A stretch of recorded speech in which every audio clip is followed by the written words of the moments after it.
এর আগেই মোলান্দি গ্রামে পুলিশ ক্যাম্প বসেছিল, 87টি বোমা উদ্ধার হয়েছে, পুলিশ করেছে। এবার গোটা গ্রাম নজরদারি, সিসি ক্যামেরায় মোড়া হচ্ছে। দুষ্কৃতীরা আবার হামলা চালাতে পারে, তাদের বাড়িতে বোমা লুকিয়ে রাখতে পারে, বিভিন্ন ষড়যন্ত্র হতে পারে, এরকমটাই আশঙ্কা। তাই নিরাপত্তা সুনিশ্চিত করতে ইতিমধ্যেই স্থায়ী পুলিশ ক্যাম্প করার কাজ শুরু হয়েছে মোলান্দিতে, এবং এর পাশাপাশি এই নজরদারিতে এবং যে কোনো দুষ্কৃতী কার্যকলাপ রুখতে সিসি ক্যামেরা লাগানো হচ্ছে। এলাকাবাসী খুশি। বরাবরই হচ্ছে এই ক্যাম্প আছে, ক্যাম্প থাকলে পারে অনেকটাই আমাদের গ্রামটা নিরাপদে থাকবে। হয়তো যারা দুষ্কৃতী বদমাইশ মানুষ আছে তারা সমস্যা করতে পারবে না, মানে দুষ্কৃতীভাবে চলাফেরা করতে পারবে না। আর সিসি ক্যামেরা থাকলে সমস্ত এলাকায় কে কীভাবে চলছে, কোন বদমাইশ কী করছে, কোন ভালো মানুষ কী করছে, সমস্ত সিসি ক্যামেরা থেকে একটা ফুটেজ দেখা যাবে বলে এই কারণে অনেক সেফটি থাকবে, ভালো থাকবে।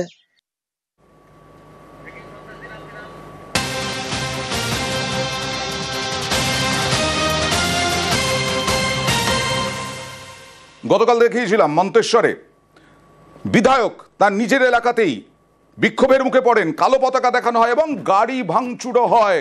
মন্ত্রীও তিনি, বিধায়ক মন্ত্রী সিদ্দিকুল্লাহ চৌধুরীর গাড়ি ভাঙচুরের ঘটনায় 5 জন গ্রেফতার। এখনো পর্যন্ত 5 জন গ্রেফতার বলে জানা যাচ্ছে। দফায় দফায় বিক্ষোভের মুখে পড়েন সিদ্দিকুল্লাহ চৌধুরী।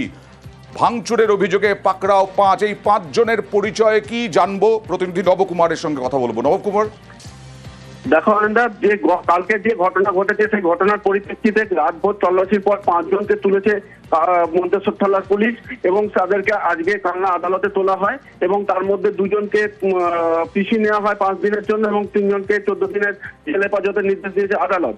কিন্তু ঘটনার পরিপ্রেক্ষিতে অভিযুক্তরা জানান তারা একদম নেপাতি, তারা হচ্ছে ব্যবসাদার, তাদের কোনো রাজনৈতিক পরিচয় নেই এবং তারা বাড়ি থেকে তাদের তোলা হয়েছে, তারা দোকান বন্ধ করে তারা যাচ্ছিল, সেই সময় সেই ঘটনাস্থলে তারা ছিল।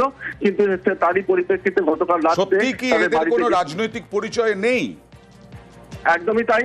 তাদের তরফ থেকে সেই বিষয়টিকে তারা বোঝাবার চেষ্টা করছে সংবাদ মাধ্যমকে, যে তারা দোকান পাঠ করে, বাজারে দোকান আছে এবং সেখান থেকে তারা বন্ধ করে তারা ফিরছিল। সেই মুহূর্তে সেই ঘটনাস্থলে তারা দেখে এরকম ধরনের জনতারা তারা এরকম অ্যাটাক করছে এবং তার পরিপ্রেক্ষিতে রাতে গিয়ে পুলিশ তাদেরকে এইভাবেই মিথ্যা অপরাধে তাদেরকে তুলে নিয়ে এসছে। দেখা যাক কি হয় পরবর্তী পদক্ষেপ পুলিশের।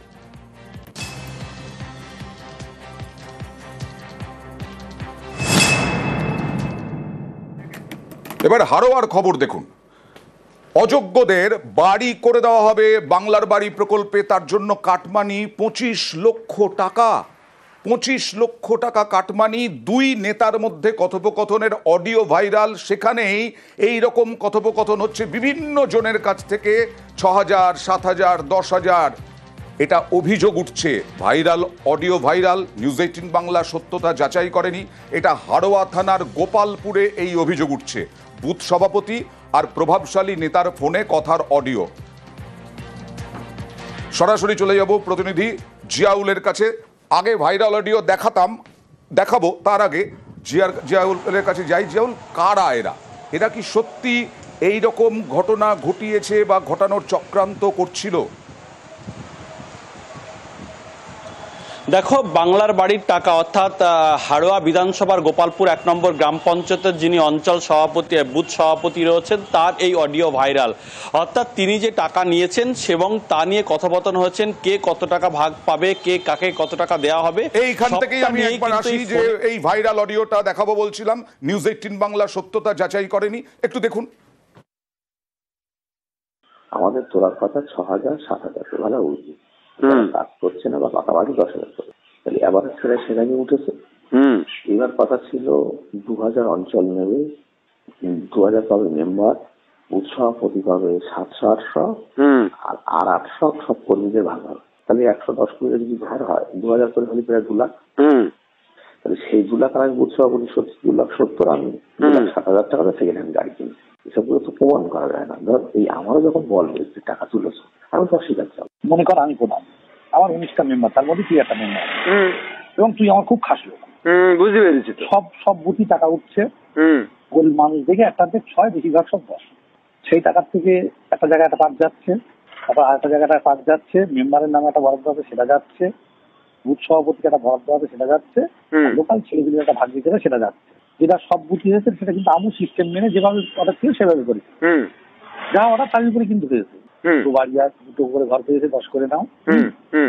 আর যেগুলো খুব গরিব মানুষ 6-7 নাও, যে নির্দেশ ছিল নির্দেশ মতন সব হয়েছে। কারো 3, কারো 10, 5 যে লেভেলের যে আছে সে মতন কিন্তু টাকা ভাগ করা হবে। মেম্বারের যে ভাগ ছিল সেটাও দেওয়া হয়েছে, বুথ সভাপতির ভাগও দেওয়া হয়েছে। ধর মেম্বার আর বুথ সভাপতি মিলে 2.5 লাখ টাকা আছে। ধর মেম্বার গাড়ি কিনতে চাচ্ছে না, আমি প্রধান তুই একদিন গাড়ি কেনো না, নাকি 10,000 টাকা লাগে দেবো, খুব ভালো সম্পর্ক।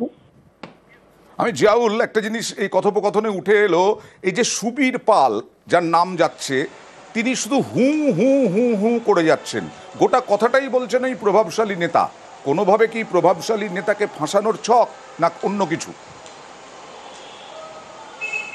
না, অর্থাৎ এখানে ভাগ বাটোয়ারা নিয়ে গন্ডগোল, ভাগ বাটোয়ারা নিয়েই কথোপকথন হয়েছে, অর্থাৎ এখানে কোনো ফাঁসানোর ব্যাপার নয়। অর্থাৎ এই যে 125 জনের কাছ থেকে যে বাংলার বাড়ির টাকা এসছেন, তাদের কাছ থেকে কার কাছ থেকে কত টাকা নেওয়া হয়েছে এবং সেই টাকা কোন কোন নেতাকে দেওয়া হবে এবং সেই টাকার একটা অংশ নিয়ে তিনি নিজে একটা সেকেন্ড হ্যান্ড গাড়ি কিনবেন, সেটা নিয়েই সেই অডিও বক্তব্যে উঠে এসছে। ফলে বাংলার বাড়িতে টাকা এসছে, যাদের পাকা বাড়ি রয়েছে তাদের কাছ থেকে কত টাকা নেওয়া হবে, যাদের কাঁচা বাড়ি বা ত্রিপলের বাড়ি বক্তব্য উঠে এসেছে টাকা নেওয়া হবে। একদম দেখো, অর্থাৎ তারা কিন্তু যারা এই কথোপকথন বলছেন তাদের স্পষ্ট দাবি যে তারা শুধুমাত্র আলোচনা করেছেন, কিন্তু এখানে যে সমস্ত কথা আলোচনা হয়েছে সেটা কিছুটা হচ্ছে কারসাজি করিয়েছে কেউ না কেউ করেছে, ফলে তাদেরকে ফাঁসানোর একটা চক্রান্ত করা হয়েছে। ফলে এই যে বুথ সভাপতি, তার স্ত্রী একজন পঞ্চায়েত সদস্য, ফলে তাকে ফাঁসানো হয়েছে।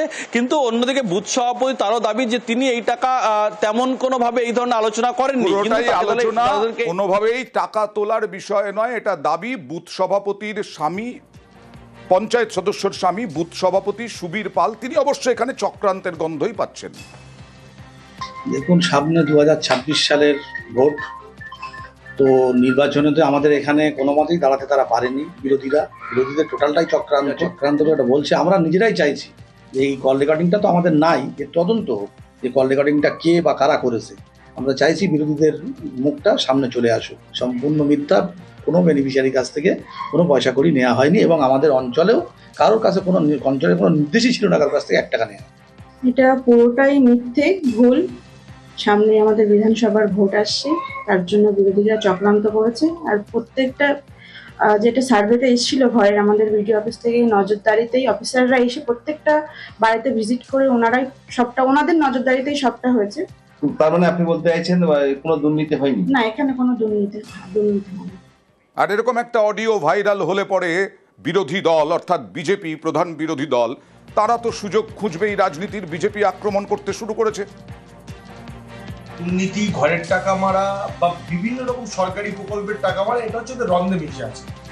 একটা মেম্বার স্করপিও গাড়ি, 4-5টা করে বাড়ি, এই ধরনের মেম্বার এবং এই ধরনের পঞ্চায়েত পশ্চিমবাংলার বুকে ভরো ভরো আছে। এবং আমরা যে সামনে যেটা এসছে তার শুধু একটা পূর্ণাঙ্গ তদন্ত এবং গরিব মানুষের হকের টাকা মেটেছে তাকে শাস্তি দেওয়ার ব্যবস্থা করুক, এটাই চাইছি। গরিব মানুষ বঞ্চিত হচ্ছে প্রতিনিয়ত, আমরা এর জন্য আওয়াজ তুলছি।